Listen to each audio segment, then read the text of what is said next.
simula ng pelikula, isang sugatan na lalaki na nagngangalang Mo ang pumasok sa istasyon ng pulisya.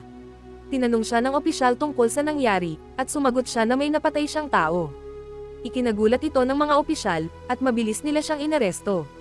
Isang flashback ang nagpapakita na aksidenteng napatay ni Mo ang isang kalaban habang nakikipaglaban sa ring.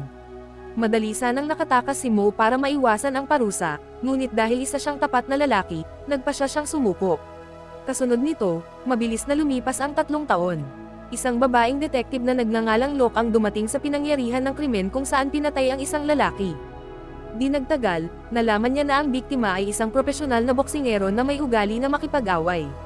Sinuri ni Detective Locke ang mga sugat sa kanyang katawan at ipinapalagay na siya ay pinahirapan ng ilang araw bago pinatay. Gayunpaman, napagpasyahan ng doktor ng forensics na siya ay pinatay ng isang napakahusay na boksingero na hindi man lang binigyan ng pagkakataong ipagtanggol ang kanyang sarili. Samantala, habang nag-iimbestiga ang grupo, nakakita sila ng isang kakaibang punyal sa malapit. Sa ibang lugar, makikita si Mo sa isang bilangguan kung saan siya nanatili sa mababang lugar sa nakalipas na 3 taon. Madalas na sinusubukan ng ilang mga bully na bilanggo ang kanyang determinasyon, ngunit pinili ni Mo na huwag silang pansinin at ipagpatuloy ang kanyang mga gawain. Isang araw, ang balita ng pagkamatay ng boksingero ay ipinalabas sa TV at ito ay nakakuha ng atensyon ni Mo.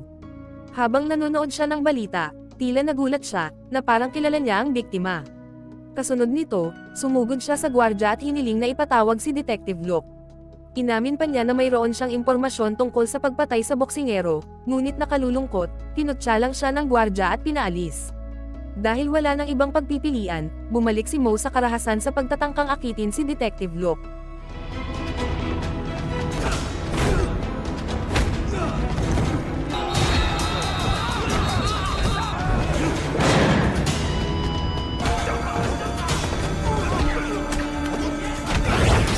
Nagawa ng pinuno ng grupo na hampasin siya sa ulo gamit ang isang metal plate, ngunit naiwasan ni Mo ang pangalawang pag-atake at nabali ang kanyang 2 braso.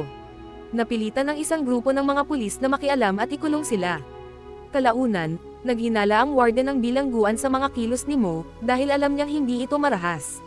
Kaya tinawagan niya si Detective Locke at nagtakda ng isang pagpupulong sa pagitan nila. Sa sumunod na eksena, sa wakas ay nakilala ni Mo si Detective Locke at sinabing ang boksingero ay matalik niyang kaibigan. Pagkatapos ay isiniwalat niya na ang mamamatay tao ay hindi masisiyahan sa isang pagpatay lamang. Gusto niyang lumaban at tapusin ang lahat ng pinakamahuhusay na mandirigma ng kung fu upang siya ay maging numero 1. Nang marinig ito, napaisip si Detective Locke at tinanong si Mo kung paano niya nalaman ang lahat ng ito. Gayunpaman, hindi makapagbigay si Mo ng matibay na sagot. Sa halip, hiniling niya na palayain siya upang matulungan niya silang mahuli ang mamamatay tao. Nakumbinsi nito ang mga detective na hindi siya nag-iimbento ng mga bagay-bagay para makalaya sa bilangguan. Bilang resulta, nagpasya silang umalis. Ngunit nang sandaling iyon, binanggit ni Mo ang pangalan ng 7 mandirigma at sinabing isa sa kanila ang susunod na target. Isiniwalat din niya na nilabanan at tinalo niya ang lahat ng mga mandirigmang ito sa mga nakaraang taon. Nagdududa si Detective Locke sa impormasyon. Gayunpaman, inutusan niya ang kanyang nakababate na magtipon at magkwento tungkol sa 7 tao. Sa ibang lugar, ang hindi nagpapakilalang mamamatay tao ay hinahasa ang kanyang espada at isinusulat ang pangalang Tom King Yi sa dingding. Si King Yi ay isa sa mga pangalang binanggit ni Mo kanina. Samantala, si King Yi ay nagtatrabaho sa isang museo at gumagawa ng napakalaking kalansay. Nang biglang lumitaw ang mamamatay tao mula sa kung saan at isiniwalat ang kanyang pagkakakilanlan. Nagpakilala siya bilang si Feng Yusao at hinamon si Haring Yi sa isang laban ng puno ng kapahamakan. Di nagtagal, nagsimula ang laban sa pagitan ng dalawa. Napansin ni Haring Yi na magkaiba ang haba ng mga binti ni Yusao, at nakasuot ito ng sapatos na may mataas na talampakan para balansehin ang kanyang katawan. Kinutya niya si Yusao tungkol sa kanyang kapansanan, ngunit kasabay nito ay pinuri kung paano niya sinanay ang sarili na maging isa sa mga pinakamahusay, kahit na ang kanyang binti ay may kapansanan. Nagpatuloy ang dalawa sa pakikipaglaban ng mahusay hanggang sa mabali ni Yusao ang mga binti ni Haring Yi at kalaunan ay mapatay ito. Habang paalis siya, iniwan niya ang parehong punyal bilang souvenir.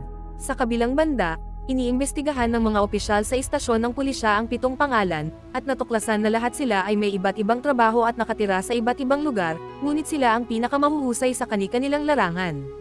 Nalaman din nila na si Mo ay isang instructor ng martial arts na may libu-libong tagasunod bago na bilanggo. Habang patuloy na nag-uusap ang grupo, nalaman nila ang tungkol sa pagpatay kay Haring Lee. Ikinagulat ito ni Detective Luke nang magkatotoo ang hula ni Mo. Kinaumagahan, pinalaya ni Detective Luke si Mo gamit ang isang pansamantalang pass, upang matulungan silang matuntan ang mamamatay tao. Mabilis na nagtrabaho si Mo at dahil sa mga pattern ng pagpatay, napagpasyahan niya na ang mamamatay tao ay tina-target ang kanyang mga biktima batay sa kanilang mga pamamaraan sa martial art. Noong una, pinatay niya ang boksingero na isang expert sa boxing. Pagkatapos, pinatay niya si King Lee na isang tagapanguna ng kickboxing.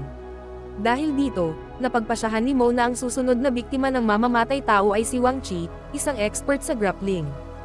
Ngunit naunahan ni Yu Zhao ang lalaki bago ang mga pulis.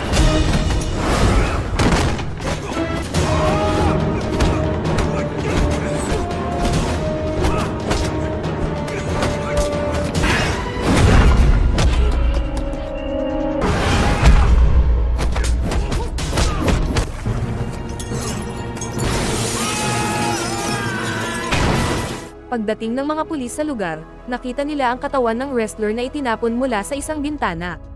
Natuklasan nila ang punyal na nakasaksak sa braso ni Wang Chi tulad ng nangyari sa mga nakaraang pagpatay. Habang nagpapatuloy ang mga pulis sa kanilang pagsisiyasat, biglang nakita ni Mo si Yu Zhao sa bubong ng isang kalapit na gusali. Nang makita ang kanyang nakakatakot na ngiti at masasamang tingin, napagtanto ni Mo na siya ang mamamatay tao at sinimulan siyang habulin. Tinulungan din ng mga pulis si Mo sa paghabol ngunit si Yu Zhao ay masyadong matalino para mahuli. Tumalon siya mula sa isang gusali patungo sa isa pa, naiwan si Mo at ang mga pulis. Ikinadismaya ito ng buong pangkat ng pulisya ngunit kinuha ito ni Mo bilang isang pagkakataon at tumakas. Kasunod nito, naglakbay si Mo patungo sa kanyang bayan sa Fashan kung saan niya nakilala ang kanyang asawang si Zinying. Tuwang-tuwa silang muling nagkita pagkatapos ng 3 taon na pagkakahiwalay. Iniuwi siya ni Zinying at pinasuot sa kanya ang isang sagradong pulseras sa kanyang kamay, na sinasabing makakatulong ito sa kanya na kontrolin ang kanyang sarili at lumaban lamang para sa pagtatanggol sa kanyang sarili. Nang gabing iyon, napansin ni Mo ang isang katulad na punyal sa isa sa mga kahon sa kanyang tahanan at nagulat siya. Nang makitang nalilito ang kanyang asawa, ibinahagi ni Zinying na ilang buwan na ang nakalilipas, isang kakaibang lalaki na may kapansanan sa paa ang pumunta sa kanilang paaralan ng martial arts, at hiniling sa kanya na ibigay ang punyal kay Mo. Lalong ikinagulat ito ni Mo at iminungkahi ng kanyang asawa na pumunta sila sa historiador ng bayan, upang mangalap ng impormasyon tungkol sa kakaibang punyal. Ang sumunod na eksena ay naglalarawan kay Yu Zhao na nasa isang flashback kasama ang kanyang asawang may kanser. Labis na naapektuhan si Yu Zhao sa kanyang kondisyon dahil siya lamang ang tumatanggap sa kanya kung sino siya. Para mailihis ang kanyang isipan, nagsimulang magsanay ng martial arts araw at gabi si Yu Zhao habang ang kanyang asawa ay nahihirapan sa kanyang karamdaman. Sa kasalukuyan, binisita ni Mo at ng kanyang asawa ang historiador upang malaman ang higit pa tungkol sa punyal. Natuklasan nila na ang simbolo ay kilala bilang Eve Swallow. Ayon sa historiador, ang punyal ay ibinibigay sa mandirigma na natalo sa isang labanan sa martial arts noong panahon ng Qing Dynasty. Nang ikwento ni Zinying sa historiador ang tungkol sa mamamatay tao, isang matandang lalaki na nakaupo sa malapit ang nakarinig ng usapan at nagsabing alam niya ang tungkol sa kanya. Inihayag niya na si Yu Zhao ay ipinanganak na may magkaibang haba ng mga binti, at ito ay palaging nagpaparamdam sa kanya na mas mababa sa iba. Kaya naman, matapos mamatay ang kanyang asawa dahil sa kanser, inako niya ang responsibilidad na maging pinakamahusay na mandirigma sa bansa. Kasunod ng revelasyon, ibinahagi rin ng matandang lalaki ang lokasyon ni Yu Zhao at mabilis na kinontak ni Mo si Detective Luke at ipinaalam sa kanya ang lahat. Sa sumunod na eksena, ang pulisya kasama si Mo at ang kanyang asawa, ay nagtungo sa tirahan ni Yu Zhao, ngunit natuklasan nila na nakaalis na ito sa lugar. Pagkatapos ay tinanong nila ang may-ari ng bahay, na nagbunyag na si Yu Zhao ay nagsasanay buong araw at gabi gamit ang matinding mga pamamaraan. Ipinapahid din niya sa kanyang mukha ang magaspang na asin, upang lumapot ang kanyang balat at maaaring mas matagal itong mabugbog. Ipinaliwanag ni Mo na ito ay isang sinaunang pamamaraan para sa pagpapakunat ng balat upang makayanan nito ang mas matinding palo.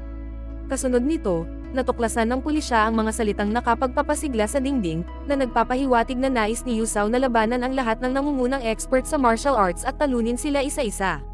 Samantala, nilapitan ni Yu Zhao ang kanyang susunod na target, si Hang Yip, isang expert sa paggamit ng armas. Sa pagkakataong ito, hinamon niya si Hang sa isang tunggalian gamit ang mga espada, at pumayag ang huli.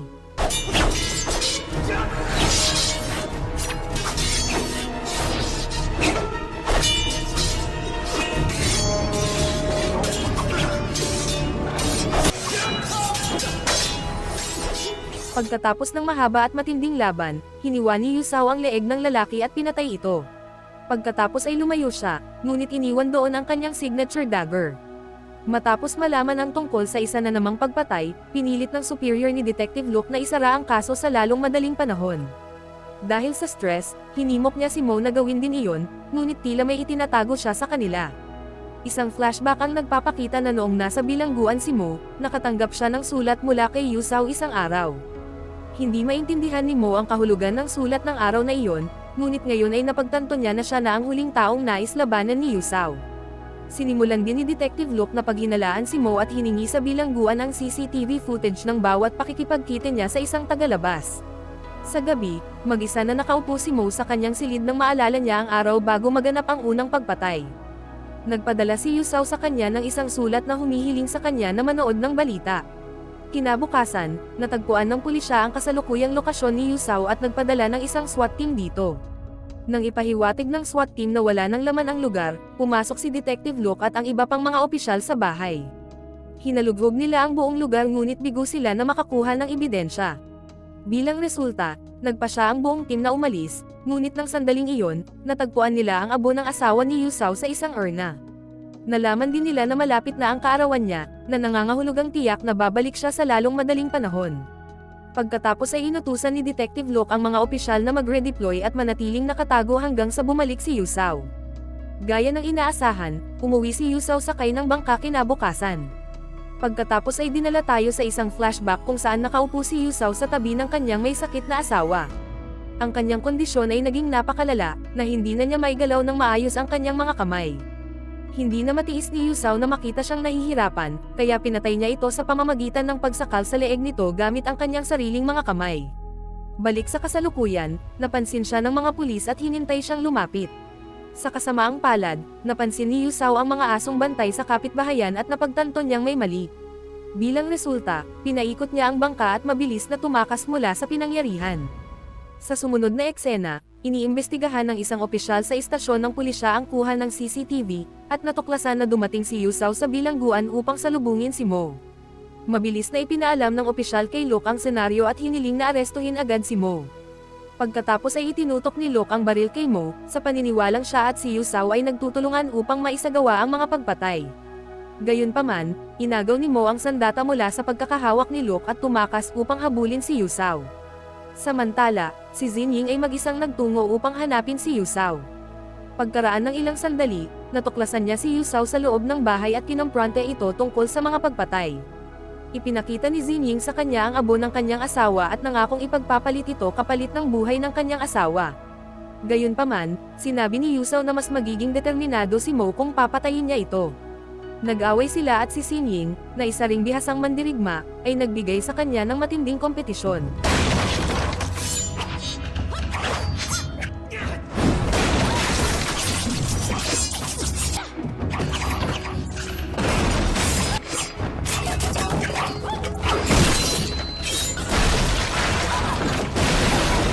Kalaunan, sinaksak niya ito sa braso at tumakbo palayo. Dumating si Mo at nakita ang kanyang asawa sa sahig at humingi ng tulong. Napansin niya si Yusao sa labas ng bahay at tumalon upang hulihin ito. Lumapag sila sa isang bangka at nabasag ang lalagyan ng abo. Habang nagpupumiglas, nahulog sila sa ilog. Nagawa ni Yusao na makasakay sa isa pang bangka at makatakas. Kalaunan ay sumalpok siya sa bangka ni na Detective Locke at ng mga pulis, ngunit nawala rin pagkatapos. Tumakas din si Mo matapos masigurong maliligtas ang kanyang asawa. Tinawagan niya si Detective Locke at sinabi rito na noong una niyang natanggap ang sulat ni Yusao, inakala niyang isa lamang itong tagahanga. Dahil sa interes nito sa martial arts, itinuro ni Mo sa kanya ang lahat ng gusto niyang malaman habang nasa bilangguan pa siya. Hindi niya alam na gagamitin ni Yusao ang kaalamang iyon para pumatay ng mga tao. Alam din ni Mo na hinahabol ni Yusao si Xinying, at kung sinabi niya sa pulisya ang lahat mula sa simula, hindi nila kakailanganin ang kanyang tulong. Kaya naman, itinago niya ang sikreto para makalabas siya ng bilangguan at mailigtas ang kanyang asawa. Alam ni Mo kung sino ang susunod na target ni Yusao. Gamit ang impormasyon, natagpuan niya si Yusao sa gitna ng isang highway patungo sa bahay ng kanyang target. Bagamat may pagkakataon si Mo na sagasaan siya, hindi niya ito ginawa dahil gusto niya ng laban na patas. Tuwang-tuwa si Yusao na sa wakas ay natupad na ang kanyang hiling. Magkahawak kamay ang dalawa upang igalang ang isa't isa bilang magkalaban at simulan ang labanan sa gitna ng kalsada.